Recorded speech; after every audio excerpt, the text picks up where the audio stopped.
Ethan and Ava stepped into the vibrant atmosphere of the dream-exclusive club, instantly wrapped in its energy. The excitement had been building for some time now. Nolan came out to greet them, visibly delighted to see his friends. "Look who's here. Fresh faces from Chicago," Nolan exclaimed, pointing toward Ethan. Nolan led them to a corner of the club where an elegant woman was waiting. "This is Sofia Rodrigo," Nolan said. "She owns the luxurious Majestic Manor Hotel." Sofia Rodrigo exuded confidence. Her expressive brown eyes and beautifully dark curls added to her charm. She wore a sleek black dress that highlighted her feminine style, with a subtle waistband accentuating her figure. Sofia's fashion sense strikes a perfect balance between professionalism and femininity, often wearing tailored dresses that enhance her silhouette. Those close to her know that top designers create her outfits. She grew up in a modest family in a small town, where staying afloat was a constant struggle. After losing her father at a young age, she watched her mother juggle multiple jobs to make ends meet. Sofia earned a scholarship to a prestigious university, where she studied business. Despite owning the luxurious Majestic Manor, Sofia is a natural-born worker. Her behavior makes her endearing.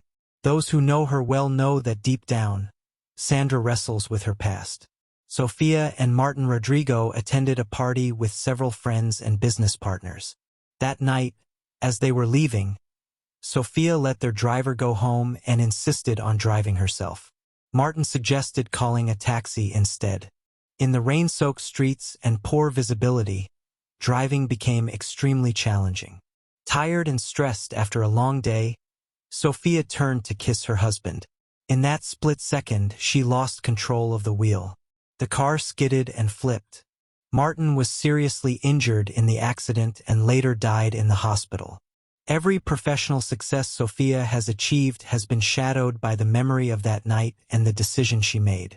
Sofia approached Ethan and Ava warmly, shaking their hands. "Ethan and Ava, it's such a pleasure to meet you. Nolan told me so much about both of you," she said. Her smile was genuine, her demeanor friendly and cheerful. Ethan and Ava greeted her, delighted by her pleasant presence. Sofia began sharing how she first met Nolan. "He was visiting and we had a fascinating conversation. He caught my attention with his passion for detail and creativity in business. It's a rare quality and explains his success." Ethan and Ava listened attentively. "I see Adriana Alcazar over there," Sofia said, pointing across the room. "She just won a major award for one of her films. Her life reads like a movie." "A movie with a sad or happy ending?" Ethan asked. Sofia sighed. "It's complicated. She was married to Matt Talbani. Back then, not much was known about her. Even her closest friends didn't know much about her personal life. When their daughter was about 3 years old, Matt found her in bed with another man. Some say it was an actor, others insist it was the gardener. After that, Adriana disappeared." "That sounds like a leap into the unknown," Nolan commented, shaking his head. "It must have been hard for their daughter." "The rumors and speculations only added mystery and intrigue," Sofia added. "What is certain is that Matt divorced her shortly after and took their daughter with him. That devastated Adriana. She believed her true calling was faith and withdrew to a convent. 7 years later, she returned to the screen and has been winning awards ever since. This comeback shocked many. Despite the rumors and speculation surrounding her, Adriana remained silent, focusing on her spiritual journey." Ethan glanced at Adriana across the room, admiring the aura of mystery around her. "It's amazing how people can reinvent themselves," he whispered. "Life can surprise us in the most unexpected ways." Ava gently squeezed his hand. "It makes you think about resilience and the power of a second chance."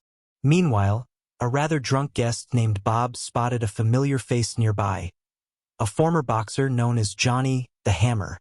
Determined, Bob staggered unsteadily from his seat and approached Johnny. "Johnny the Hammer, I recognized you." Got the guts to test your strength against mine. Johnny looked up, clearly annoyed. I'm busy, man. Please excuse me, Johnny replied, gesturing toward the woman beside him. Busy, huh? I think you're just a coward. Bob laughed. I'll be waiting over there. Annoyed, Johnny stood up and struck the decorative column Bob leaned against. Unaware it housed an electrical system, the impact caused a short circuit, plunging the club into darkness and forcing all guests to leave in frustration. Ethan and Ava were highly amused by the incident. After saying goodbye to Nolan and Sophia, they decided to continue the evening in a romantic setting on an outdoor terrace.